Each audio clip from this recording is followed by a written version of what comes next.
Emily's Ghost by Colin Finbow. With Anna Jones as Emily, Kate Buffery as Mama, John Rowe as Papa, and Anna Massey as Miss Rabstock.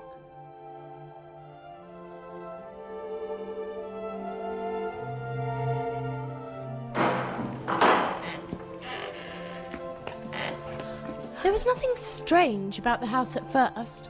We've arrived. Hello? Hello, Grandpa. Shh, Edward. He's not here anymore. He might be. Well, his ghost might be. Edward, Louise, not too excited now. Please no explore, Papa. Only if you can do it quietly.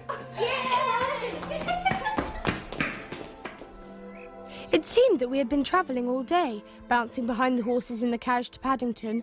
Swaying in the clattering train, Louise got a speck in her eye from looking out of the open window, and my hair became quite ruffled.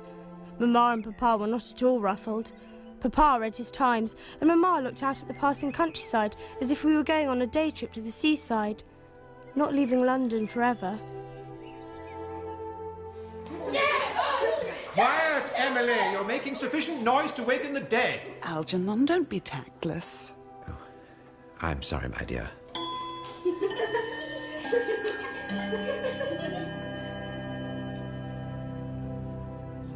I wonder which room Grandpa died in.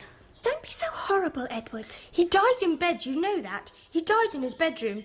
Now, let's play pirates. Yeah. Emily, where do you think you're going? Just outside, Papa. Only as far as the garden, then. Yes, Papa. I hope Emily soon settles down. She was boisterous enough in Highgate, but the countryside seems to have released new energy in her. Oh, I'm sure it's just the excitement of the house and its past associations. It must feel like a holiday for the children. Not to me, Mamma. Of course not, James. You are aware of the significance of our moving into Grandfather's house. The family seat. We are country gentlemen now, my son. Your mother is lady of the manor, and we are country gentlemen. We shall refurbish the house, restore it to its original grandeur. It will be the pride of the village once more. Oh, how thickly the dust lies everywhere. Father would never have allowed the servants to neglect their duties so. Peace is shattered. Below stairs is under siege. We must prepare our defences, Mrs. Crabtree. You're getting old, Mr. Dawson. It's a treat to hear children laughing in the house again. Puts me in mind of when the mistress was a girl. Things are very different then. I remember all the dinners, all the entertaining. Master wasn't up to it in his later years. I have got rather used to having the place to ourselves. Noise or no noise, it'll be nice to be cooking for a family again. The disadvantage being that I'll now have to polish all the silver. Oh, you.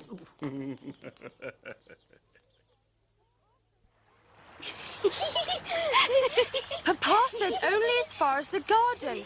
We're not allowed by the river. Please take us in the boat, Emily. If you don't, we'll tell Papa you brought us here.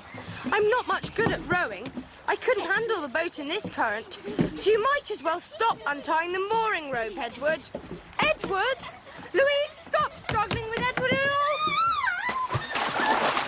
Oh, Emily, do something. We must save her. Try to grab onto a branch or something, Louise. Hold on to something. Oh, where is James? He'd know what to do. He's back at the house with Mamma and Papa. Oh, Emily, she keeps going under. Why don't you help? I can't swim, Edward. You know I can't. Nothing moves. My arms hang useless by my sides. My feet are rooted to the ground. I want to help my little sister, but she is in water. I feel the water in my eyes, stopping my ears, filling my throat. I am paralysed by dread. I cannot move a muscle. Emily. Don't struggle. Hold on to me. I'll get you to the bank. Yay! Oh, Louise, are you all right? She'll be all right. You didn't save me, Emily. I'm telling Papa. I couldn't. You know I wanted to. Emily's scared of the water.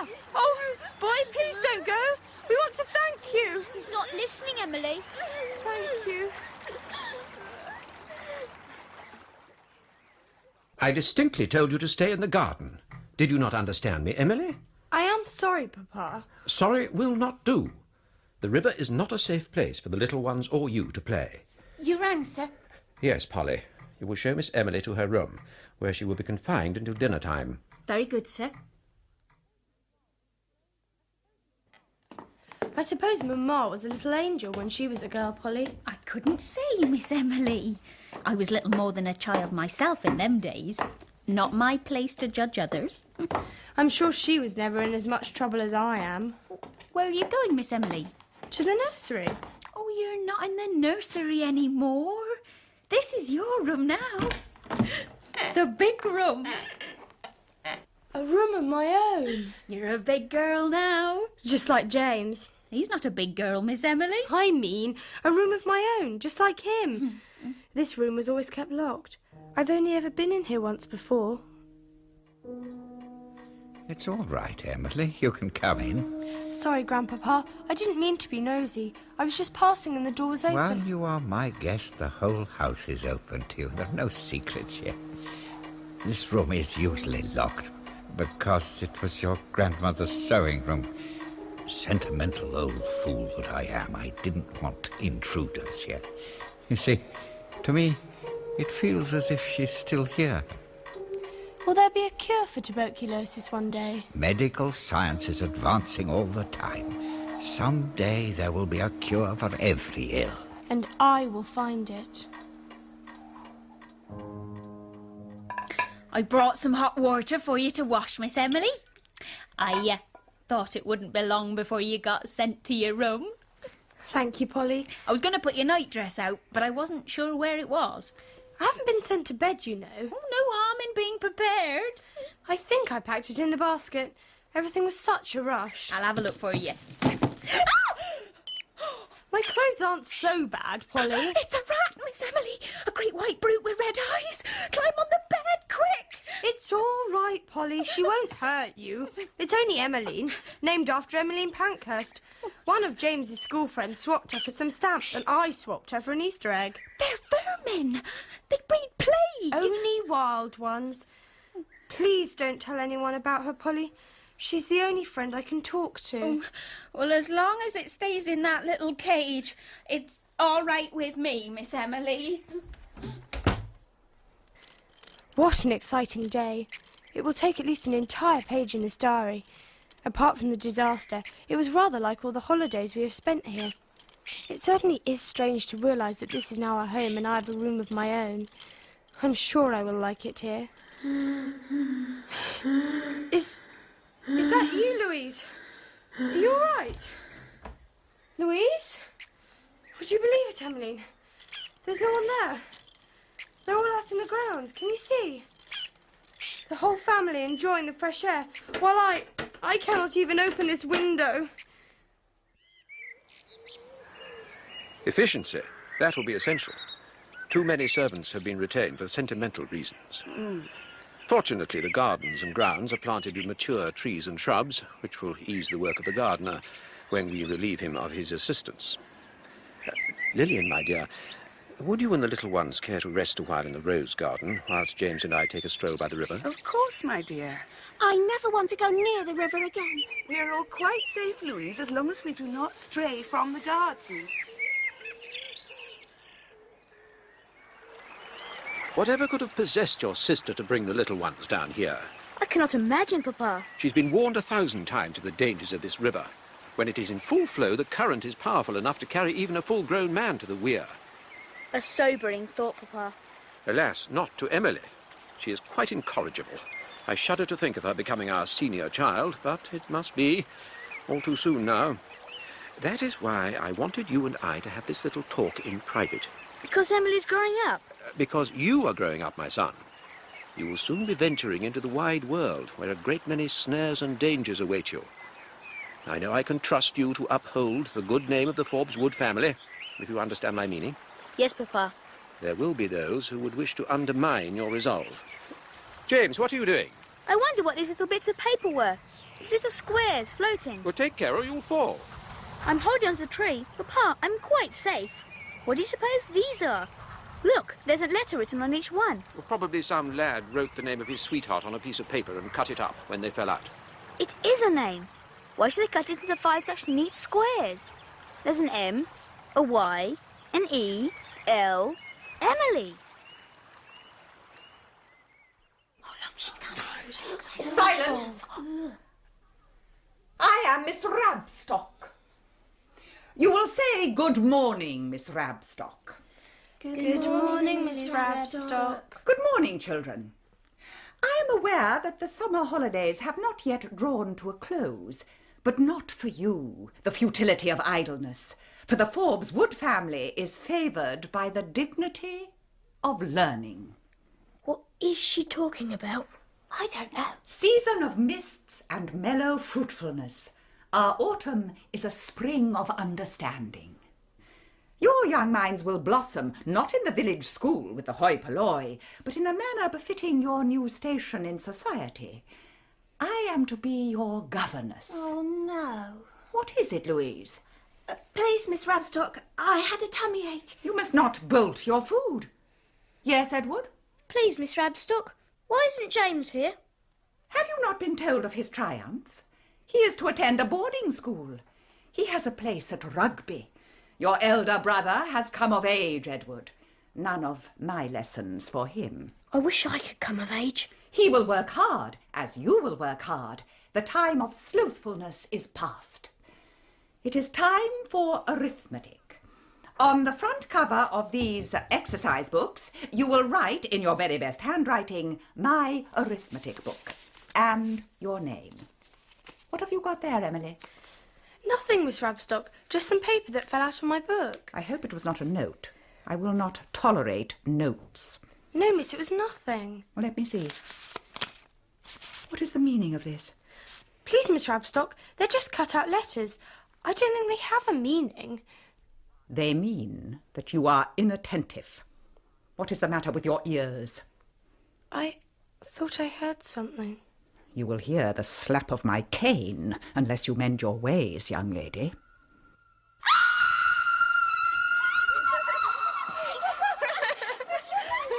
You sound like people released from prison. We are people released from prison. Oh, James, she's a monster.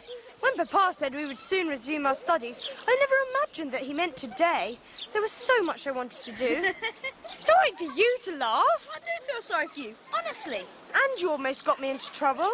How could I? I presume you put these in my book.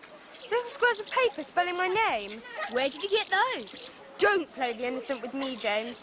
I very nearly felt the wrath of Rabstock. I found those letters in the river. I left them in my room. I honestly didn't put them into your book. Oh, no. 1 6 to 6, 2 6 to 12, 3 6 to 8. I doubt that Father has opened this bureau in years. Oh, the dust is so thick. The papers are jammed in the same haphazard way that he seems to have done most of his filing. I suppose there are more bills. Yes, I'm afraid so. Most of them are unpaid. Oh, Algernon, I'm so sorry. I had no idea. We both had some idea, Lillian. We knew that your father had little notion of money management. He was a philanthropist. He saw his purpose in life as healing the sick. He had no time for financial affairs. I had no idea that he was so deeply in debt. He was so popular that his creditors must have repeatedly deferred his obligations. I, too, was unprepared for the sheer extent of his disorganization. Disorganization is alien to me. I find it hard to believe that anyone can handle finances with no plan. These debts will seriously affect our plans for the house. They will seriously affect my plans for life. I knew there would be debts, but I had counted on the leasing of the meadowland to assist with those, to say nothing of the row of cottages we could sell in the village. I know, dearest. Now we learn that he has shared the land as a gift between a couple of farmers and sold the cottages for a paltry sum 3 years ago. We will just endeavour to live as frugally as possible. I had so long looked forward to having a country seat, to being a gentleman of leisure. Now I must consider returning to the bank. I hope it will not come to that. Time reduces all our dreams to dust.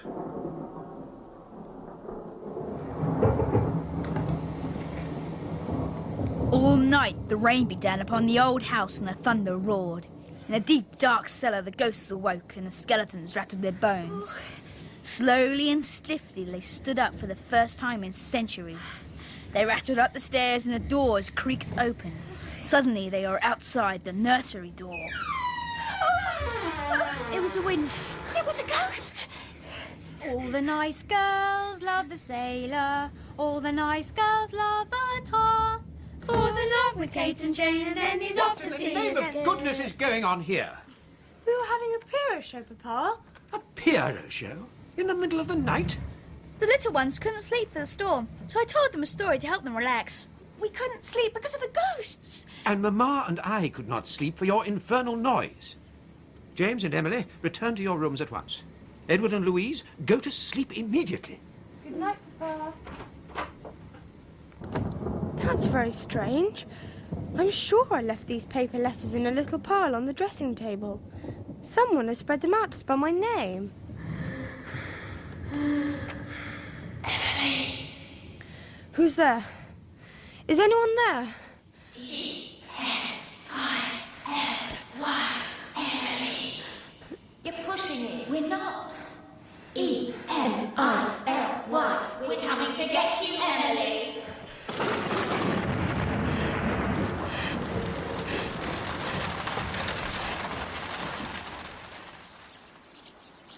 James, did you hear anything last night? Funny you should ask that. I did. You did? What? Rain, thunder. There's a thunderstorm, wasn't there? Oh, James.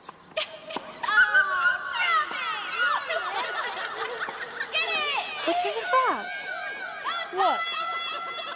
Can't you hear it? A tennis match. You were, little sister. You know what's happened to Joan of Arc? You really can't hear.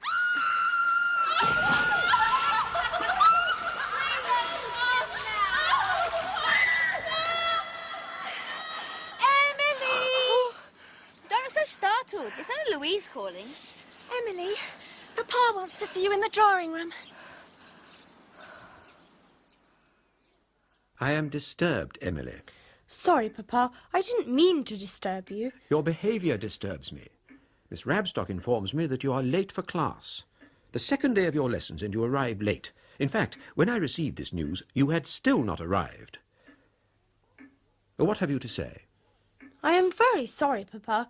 I was walking with James and quite lost track of time. You cause me much concern, Emily. I look to you to set an example to the younger children. I do try, Papa. Indeed you do, and you succeed. But the example you set is one of waywardness and rebellion. I will not tolerate it. Lessons will be out of doors this afternoon to take advantage of the fine weather. However, Miss Rabstock will set you work, and you will be confined to the house.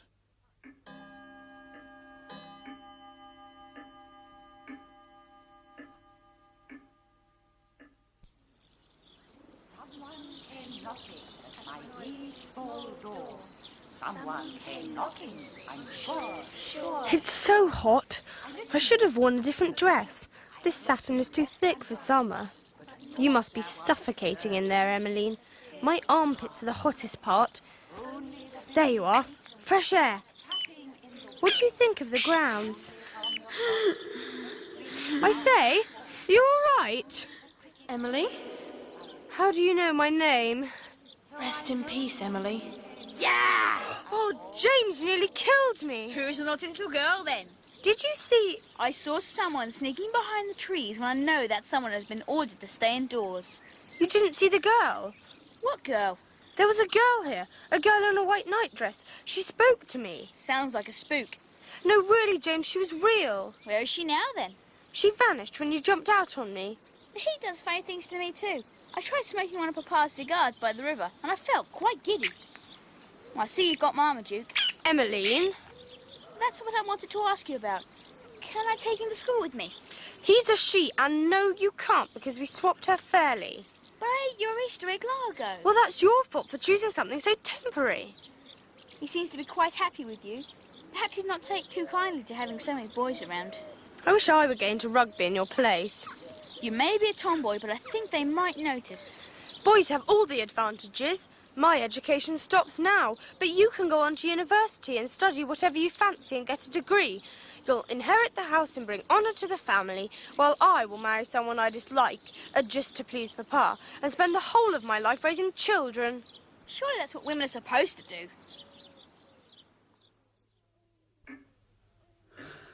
Oh, the children are enjoying their lessons in the garden, Algernon. It was such an inspired idea.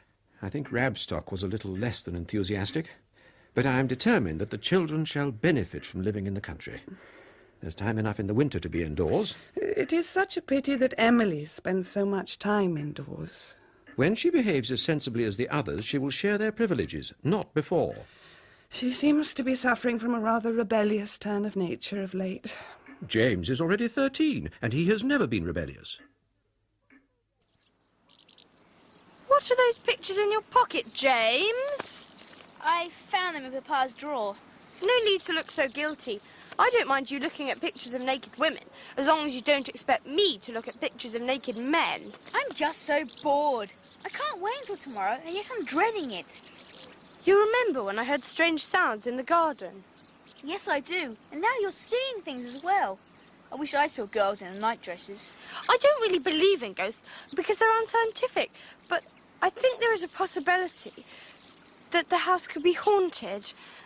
By Grandpapa? By a girl. In a white night dress? I've heard her crying in my room. Sometimes I hear her struggling for breath.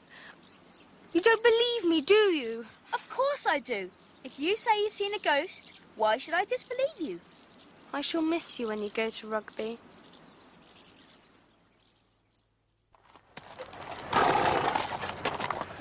Goodbye, my dear boy. Bye, Papa. Goodbye, my darling. You will write. Of course I will, Mama. It will be a great adventure. Your adult life is about to begin. So much to look forward to. Now remember all that I told you. And here's a half-sovereign for the tuck shop. Thank you, Papa. Thank you, driver. Bye, James. Bye.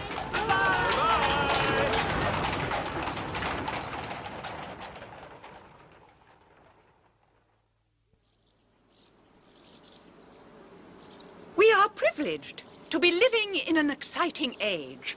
It is called the Edwardian Age. Who can tell me why? Yes, Louise?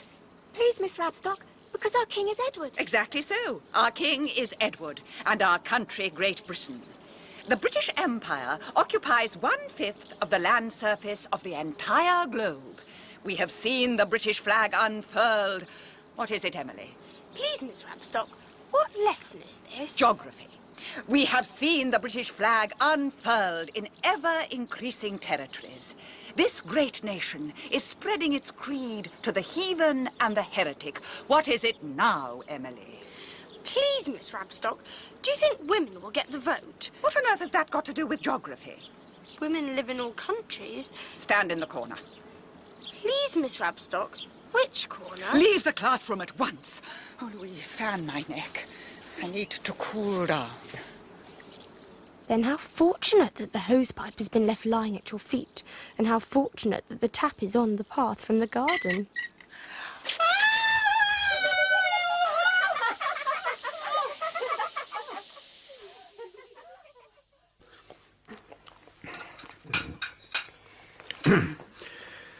Before you get down from the luncheon table, I have an announcement regarding lessons this afternoon. Miss Rabstock is confined to bed with a slight chill. Dawson informs me that one of the garden hoses sprang a leak this morning and caused your governess to get somewhat wet. Therefore, lessons will be postponed until tomorrow. Children! Your time will not be spent in idleness. Miss Rabstock has left a list of words which you must learn for a spelling test for tomorrow. I myself will deal with anyone who does not achieve 10 out of 10. Didn't really look like an accident to me. Somebody must have turned that tap on, but nobody seemed to see anything. I'll give you 3 guesses. Perhaps that governess isn't so bad after all, turning a blind eye. No, if she had seen, she'd have complained. There's not an ounce of charity in the woman. Ah, somebody smelt the tarts. Morning, Miss Emily. Good morning, Mrs. Crabtree. Good morning, Dawson. Good morning, Miss Emily. You're torturing us, Mrs. Crabtree. The whole house smells of jam tart baking. So you decided to come along with your pleading little girl eyes and see if I'll weaken. I wondered if you had one to spare. You've always been the same ever since you were knee-high to a grasshopper. Get anything out of us with that pleading look. Thank you. Only one, mind. This has always been my favourite place in the whole house. I've always felt at home here in the kitchen.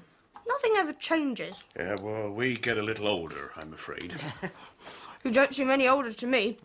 I'm the only one that seems to change. It doesn't seem so long ago that I had to stand on a box to reach the sink when I helped you scrape the vegetables. You're growing up fast and no mistake. Doesn't seem a year ago since I baked your last birthday cake. In 5 days' time, I shall be 13. Just think, if I were a boy, my life would begin in 5 days' time. As it is, it starts to end. Oh, that's a terrible thing to say. I mean it. All that lies ahead is a life of domestic slavery. Begging your pardon. You've been reading too much about them Pankhursts. They will change things. I know they will. I think you'd better change the subject, Miss Emily. All right. Ghosts. You've been a butler here a long time, haven't you, Dawson? Oh, that I have, ever since your grandfather first inherited the house. Is the house haunted? Oh, whatever put that idea into your head? Well, there certainly was a ghost. Figure in white. A young girl? A young nun from the convent as used to stand here hundreds of years ago. At least that's what people said. The worst stories at first have been seen around the grounds, but nobody's reported anything for, 15 years or more? So I'm afraid we can't offer you any ghosts.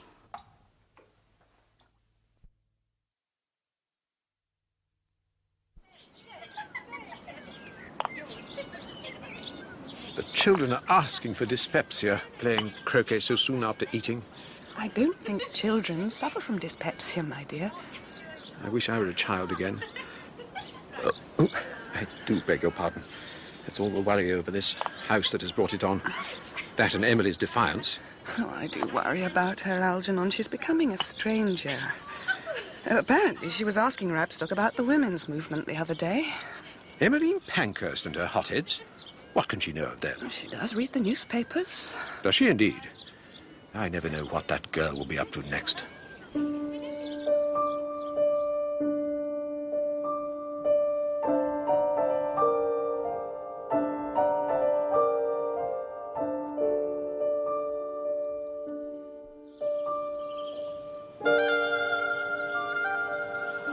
The river is clear with reeds and water lilies and a bed of soft brown. Damselflies dart over the surface. I feel no fear, only pleasure in the beauty of it, the beauty of a forbidden place. Why should I be so afraid of water? Sorry for starting you, Mass. That's all right. I got a bit warm fishing. Thought a swim might cool me down.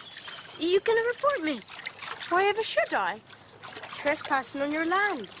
Aren't you the boy who rescued Louise? We got somebody out the other day. That was my little sister Louise. You wouldn't let us thank you at the time, so I thank you now. You're welcome. I'm Emily Forbes Wood. I'm Will Garrett. Well, Will Garrett, you have my permission to fish in this river, or swim in it, or do whatever you want here. This is my mother's land, but you have a right to use it. Us poor don't have no rights to nothing. Oh, yes, you do. You have a right to enjoy the countryside, just like everybody else. And when I become a doctor, I'll make sure that everyone has the right to good health. You know about doctoring? Most people laugh when I tell them that. I cut my foot just now. Must have been some glass on the bank. Let me have a look at it. I can't right now. Why not? I ain't got no clothes on. Doctors are used to that sort of thing. Can you pass me my trousers? They're hanging on the jetty. Ta. Tell me when I can open my eyes. Now, if you like. Ugh! I thought you said you were used to it. Show me your foot. Yes. You'll need a dressing on that. Fortunately, I always carry a bandage just in case. Sit down or you'll fall over. Never thought I'd speak to somebody from the house. Thought you were all knobs up there. We are. I suppose we're what you'd call knobs because we seem to be rich, but we're not really. Mamma inherited the house when my grandfather died last month. He was the old doctor, was he? Did you know him? Heard talk of him in the village. My family never could afford doctors. You must be very poor. It was all right when my dad used to have a job at the farm, but he got sacked. Moved on to the next village. You don't see much of him now. So how'd you manage? I do a few jobs. Help with the milk churns, do a bit harvest time. You know, that sort of thing. If you ever get short of food, I'm sure Mrs. Crabtree would help you. She the cook? That's right. Oh, she do already. Leaves a loaf, a few sausages sometimes. I shouldn't be telling you this. You can trust me. I'm very good at keeping secrets. Yeah, I reckon you are. Wouldn't want anybody else to know you see me with my pants off. Emily! What's the matter? Don't you see? What? There's a body in the water. A girl's drowned, don't you see? There's nothing there, Mass. A girl in a white dress. Oh, Will, hold me. Be my pleasure. I'm afraid I might fall in and never get out. Emily! Emily, come back to the house at once!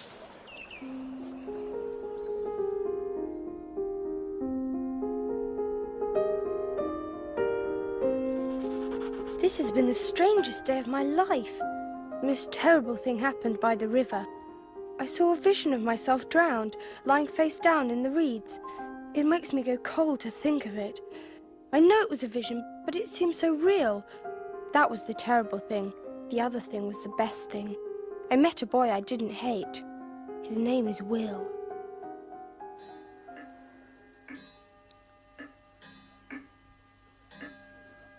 The sooner she is married and off our hands, the better. I'd hoped that she might mellow with the passing years, but she's become more obstinate and difficult. I'm afraid that Father was very much to blame. In what way? Well, all this doctor business, he encouraged her interest, left his books to her in his will. I'm sure he thought it was a childish phase. Which hat shall I wear? The bowler. Emily seems reluctant to cast off her childish phases. I'm glad you have offered to talk to her, my dear. I find communication impossible. Where are you going, Emily? Please, Miss Rabstock, I've been sent for by Mamma. Which means you will probably be late for this morning's lessons. Perhaps a little. It would have been polite to inform me in advance, would it not? I'm sorry, I didn't think. Precisely. If you spent a little time thinking about the consequences of your actions, you would find yourself less often in trouble. Please, Miss Rabstock, may I ask you something? If it is something sensible. How did you become a governess? That is a personal question. It is also impertinent. I only wondered how it was possible for you to do a job you wanted to do, when it is so impossible for me. There are certain things a lady does not do. But I'm not a lady. That is why I have been engaged. It is my task to make you so.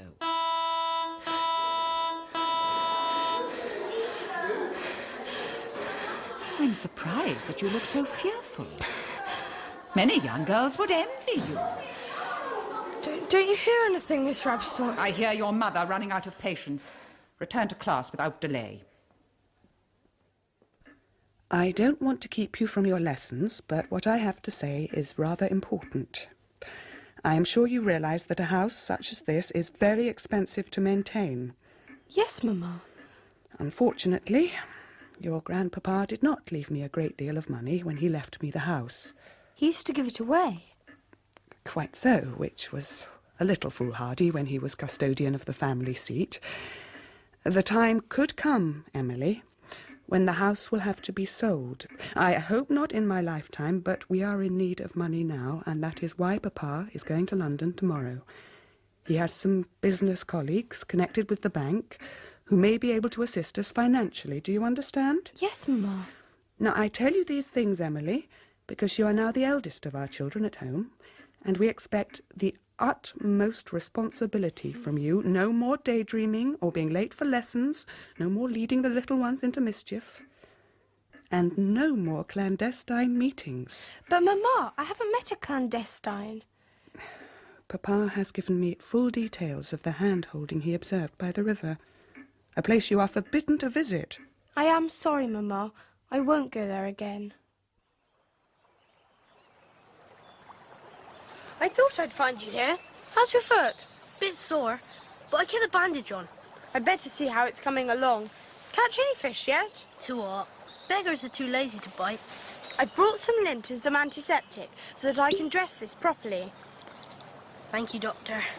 This will sting a bit. Ah! I told you. This will stop it from turning septic. Are you all right? Quite well, thank you. Why? You was a bit upset yesterday. Saying things. Will, you don't think I'm mad, do you? Nah, just a bit posh. I've heard that mad people see and hear things that don't exist. Ever since we moved to this house, I've heard strange sounds, people crying and laughing, running along the hallways. Probably your little brother and sister. No, there seem to be many more people than that. I hear them, but I never see them. Only the girl. The drowned one. I saw her before that. She was in the grounds by a tree, hiding her face in her hands. When I saw her body yesterday, I realised it was me. How can it be? You're not a ghost. Not yet. What do you mean? I think I might be going to drown. Can't you swim? No. I'll teach you if you want. No! I mean, no thank you. The river is too dangerous, and I have a great fear of the water. Oh no, it's time for the lessons, and I haven't shown you Emmeline. Who? Just say hello to her quickly, then I must go.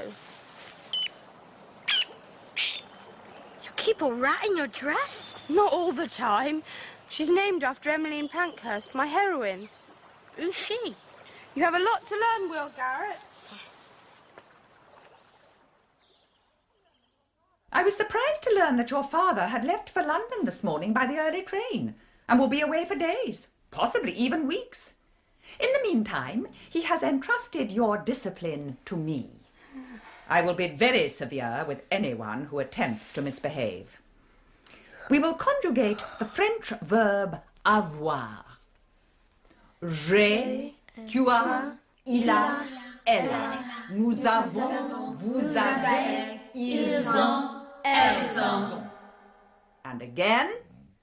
What are you doing, Emily? My ears went a bit funny. Please, Miss Rabstock. Please, Miss Rabstock, my ears went a bit funny. Emily. Emily. Your insolence is intolerable. Please, Miss Rabstock, I had no wish to be insolent. Then why are you fidgeting and clutching at your dress? Please, Miss Rabstock, I had an itch. Look, Edward, there's a white mouse on the floor. It's a rat. Silence! What is the matter with you all? Emily, I have refrained too long from punishing you as you deserve. Hold out your hand. Please, Miss Rabstock. Hold out your hand. I only wanted to warn you that there's a rat climbing up your skirt. This is a very serious matter. Miss Rabstock was quite upset. But it was an accident, Mamma. After all I said to you, after I took you into my confidence, no sooner has Papa left than you're up to your tricks again. There were no tricks. It wasn't my fault.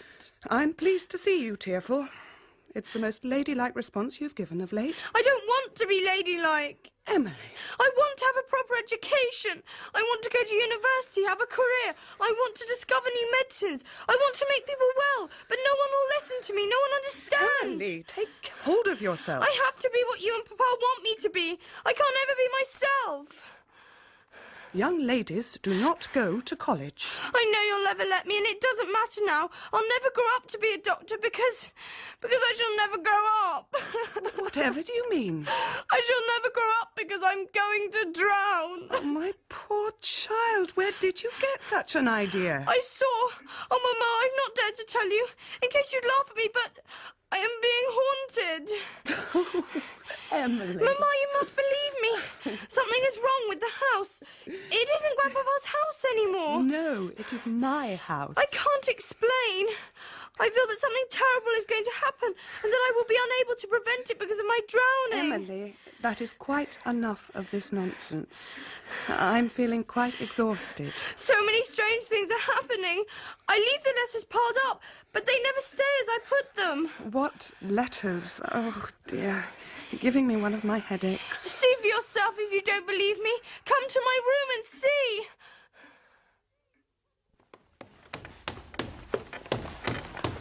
Emily, let go. You'll tear my dress.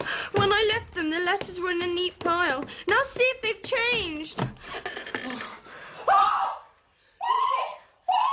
a circle now, and all those other letters were not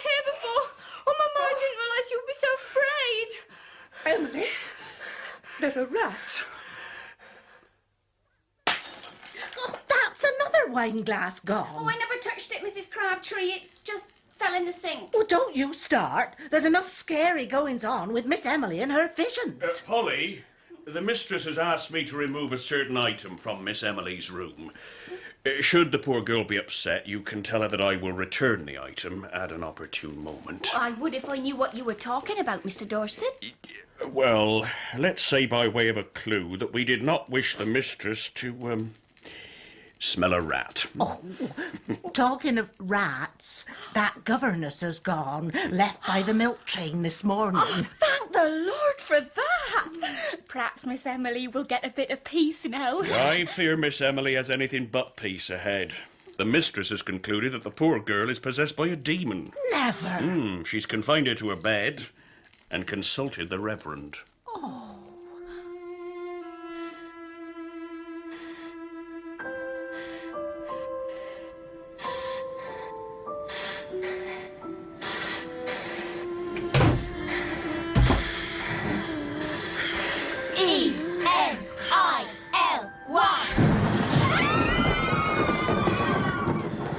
Emily! Who's there? I'm not afraid. It's you. Who did you expect? I saw you in the grounds. You knew my name. I guessed it must be the same as mine. You're called Emily too? At first, I thought they were spelling out my name just to scare me. Are you a ghost? No, you are. They called you on the Ouija board. Why do they do this? It proves they can contact the dead. But I'm not dead. You must be. That's why I threw your letters in the river. So you could rest in peace. Who are they? Shh. What's up, slag? Nothing, Sharon. Got your breath back now, have you? Not going to keep us awake all night with your asthma like you did last night? Sorry, Sharon. OK, gang, it's safe to get back in bed. All the ghosties have gone. Is there someone else in my room? Of course. And it's my room, actually. Look, we can't talk now or I'll get beaten up. Follow me. I know a safe place where they won't hear us. Where are you off to, slag? Toilet. Gotta change your nappy.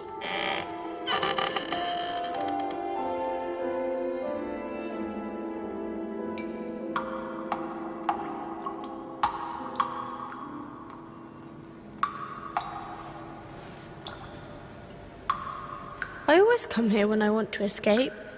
Even if Dawson wakes up and finds us, he won't tell. We're not allowed here. Yes, we are. They're all my friends in the kitchen. Kitchen? This is the office. Who'd put computers in a kitchen? What are those? I told you. They're computers. This is the best one in the school. But this isn't a school. Don't be silly. It's Elmbrook School for Girls. I've been coming here for 2 years. Why have I never seen anything like this? You must have died before they were invented. I'm going to be a computer operator when I leave college. You're going to college? It's what my mother wants. But you're a girl. Sexist pig. We have been emancipated, you know. We have? You're so funny. We've even had a woman prime minister, you know. Is it you I hear wheezing sometimes? Suppose so. My asthma's bad at this time of year. Is it you I hear crying in my room? In the dorm, I often cry myself to sleep. Why don't you run away? I would. My parents would die. They have enough trouble paying the fees. I just want to get out of this awful place. I like being in the country. That's what I want more than anything. But everything's ruined because they're here. The countryside gets a bit boring sometimes, you know. Not to me. Everything I've always wanted to do, I can't because I'm a girl. And living in the country, I'm out of touch. Think yourself lucky. You wouldn't like modern towns. The air's brown, all the kids are bored, taking drugs and smashing things up. Everybody's frustrated these days. I'm frustrated. I want to be a doctor, but I never can because I'm a girl. I suppose things have moved on a bit since your time. Why'd you say that? You keep saying that I'm a ghost, and I haven't liked to mention it, but you're the ghost. What year do you think this is? I know what year it is. It's 1909, of course. Wrong. It's 1994.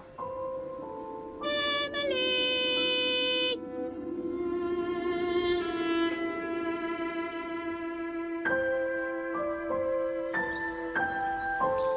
And then she vanished. Will, you haven't been listening. Yes, I have. I just don't know what to say. I've never heard a ghost from the future before. I knew you wouldn't believe me. I never said that. I don't understand why we met. Ghosts usually appear when they need help. But how can I help her? She hasn't even been born yet. Emily. What? That body you saw in the river, your body, is that it? Over there in the reeds? Emily. Yes. Oh, Will, can you see it too? It is me, isn't it? It's the same air. Same everything. Oh, what can I do? The body's turning over. Oh, Will, I can't look. I think you ought to. Oh, Will, it's her. Emily? Oh, no, Papa has returned. Shall I run for it? No, stay where you are. We've been searching for you in the house, Emily. Papa is home. Dear Papa, it's so nice to see you again. Pleased to meet you. Papa has been successful in his endeavours. He's to give a ball at the weekend as a gesture of gratitude, and everyone is invited. Not everyone, my dear. How wonderful. A ball for my birthday. You shall be my partner, Will. Won't that be wonderful, Mamma? Well... Emily, in view of our finding you here, I very much doubt that you will be attending the ball.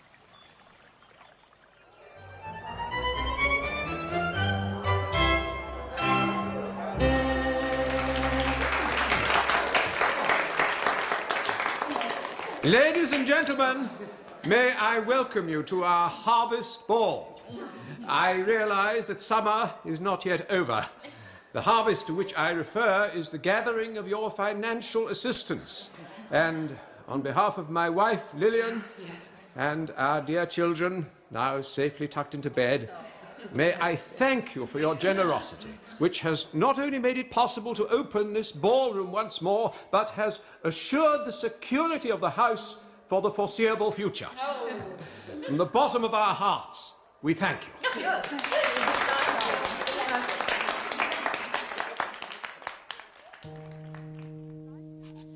July 23rd, 1909.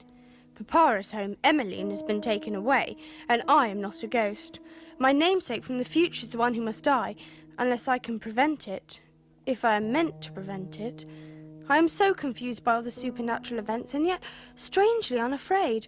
I cannot put down my thoughts to make any sense at all.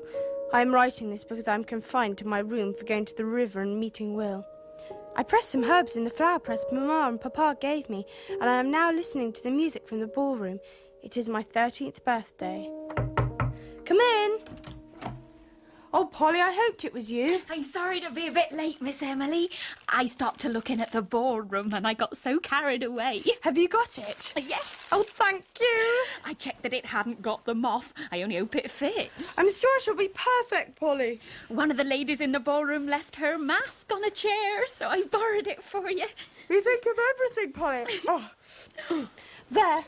How do I look? Oh, you look a treat, Miss Emily. Oh, that dress always was too grand for me. It might have been made for me. I'm sure no one will recognise me, and if they do, I don't care.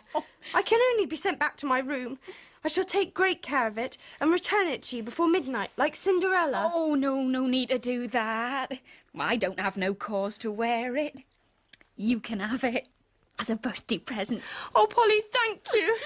They're not going to spoil my birthday after all. Happy birthday to you. Happy birthday to you. Happy birthday, dear Emily. Happy birthday to you.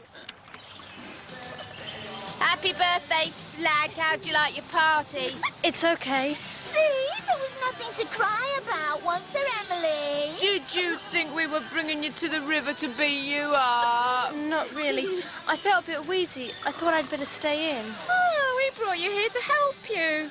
You know you're excused swimming. Yes. But you can't swim, can you? No, I can't actually. Well, that's your birthday present. We're going to teach you. Grab a gun! Leg it! The current's got her!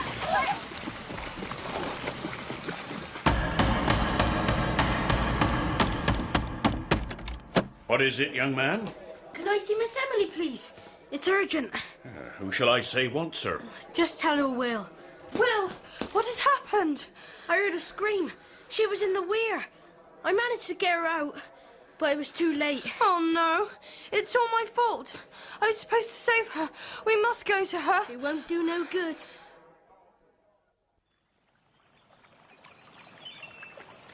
She looks very peaceful. I don't know when I saw her smile before. She never even struggled. She's just lying there, in the water. Oh, it's all my fault.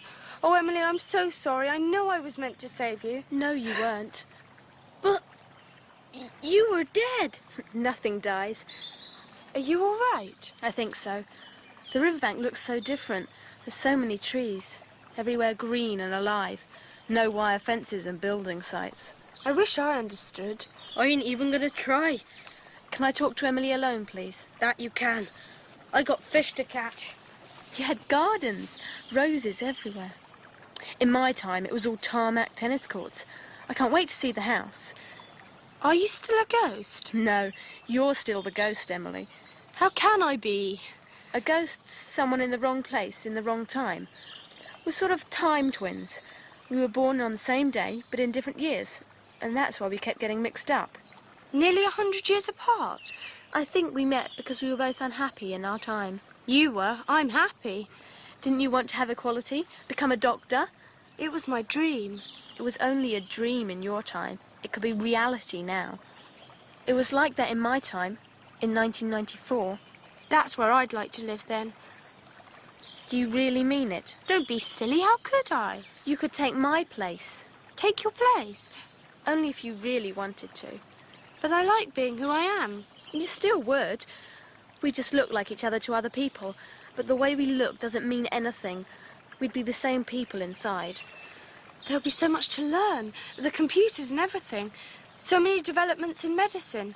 My grandpapa always said that one day there'll be a cure for everything. There's still a long way to go. But you could help. I could, couldn't I?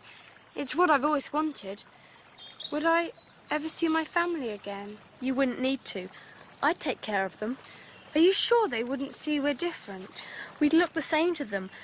They see what they want to see. I'll show you. Will? Yeah? I thought you said you wanted to talk in private. That's all right. I only wanted to ask you a question. I ain't much good at learning. I don't understand nothing what's been going on. It's not a difficult question. Which one of us is your friend Emily? You're messing me about. You are, of course. Why? Thanks. You can go back to your fishing now. My dad always said this woman was peculiar. You see, Emily? But how can I be sure people accept me as you? There you are, Emily. I've been looking for you all over the place. I thought you must have made yourself scarce while we talked to your teachers. Say goodbye to your friends now. Your dad's already going on about the long journey back. Are you talking to me? Don't be silly, dear. I'll meet you up at the school. Is that your mother? Your mother now. Have we swapped already? You must have wanted it. Thanks for saving me. I didn't. I couldn't. You saved me from being a ghost. You better be going. Dad gets impatient. How will you meet my parents? I'm going to the ball. With Will? There are boys in your new time. But they're not Will. Will I really be able to become a doctor? That's up to you now. Good luck. I like your taste in boys, by the way. Be happy, Emily. You be happy too. Oh, I almost forgot. Happy birthday. Happy birthday, Emily. Lillian, I thought Emily was confined to her room. She was, Algernon. Then why do I seem to see her dancing with that ragamuffin from the river? A trick of the light, perhaps. So many women in masks. An easy mistake. But the boy, surely that's him. He can't dance a step. Algernon, we did almost invite him, and if by some chance he were to be here, and if Emily were to be here with him, I think we should overlook it. It is her birthday, after all.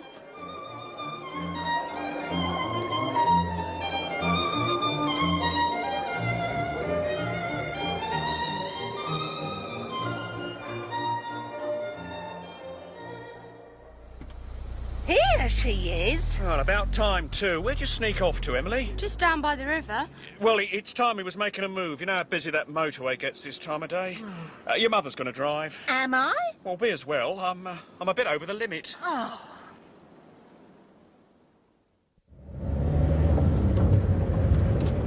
quite a nice do. Not a bad dinner. Food wasn't at all bad. I thought it was a good idea having the old-fashioned ball. Yeah, back to the good old days. I didn't realise you went back as far as Edwardian times, Ron. Ah, you're only jealous because that headmistress kept chatting me up. Me? Jealous? She seemed very impressed with you, Emily. Thought you'd done some really good work, even though some of the girls tease you a bit. Got you earmarked for university. Made your old man quite proud. You'd be able to keep me in my old age when the bottom's gone out of the scrap market, eh? If you hadn't walked out on us, you'd have realised what a bright daughter you've got. I see her once a week, don't I? I know her just as well as you do. I'm not going to argue with you, Ron. This is Emily's day. Hasn't got much to say for herself, has she? She's planning a holiday with me, aren't you, Em? What's it feel like to be a teenager then? A bit strange, really. Scary. Makes you wish you were my baby girl again? No, Papa. I like it. You've really got the hang of this Edwardian lingo. You should have been born 100 years ago. No, I shouldn't.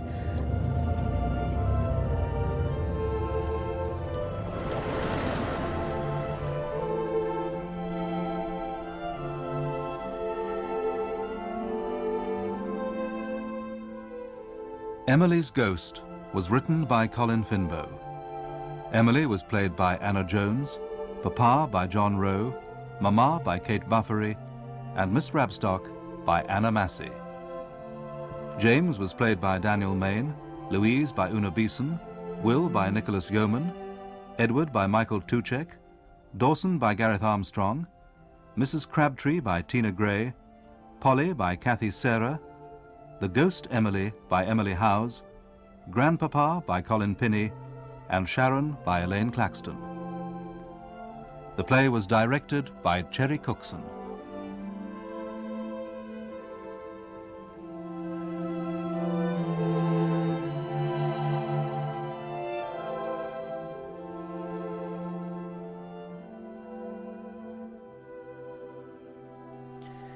Interestingly, well, to the likes of me, Anna Jones and Anna Massey had already been in a film version of that same story 2 years before.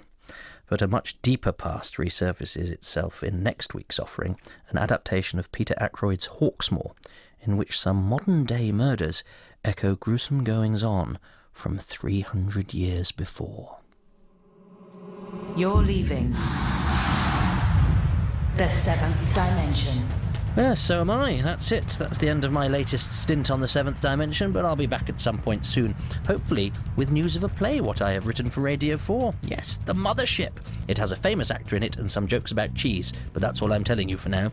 The seventh dimension will be keeping its feet firmly on the ground, though, at the same time next weekend, kicking off with a new trilogy for graceless twins Abby and Zara, who encounter all sorts of strange happenings, but, most excitingly, the legendary Derek Griffiths.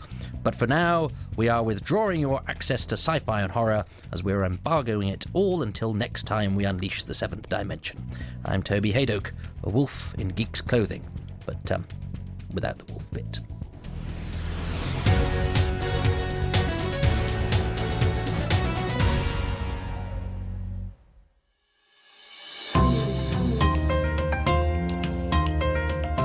BBC Radio 4 Extra. It's 7 o'clock. This is Neil Sleet. It's the TED Radio Hour next. A woman recalls the rise and fall of her relationship with her mother in our Edna O'Brien story in 45 minutes. Dumping your guest on an uninhabited island with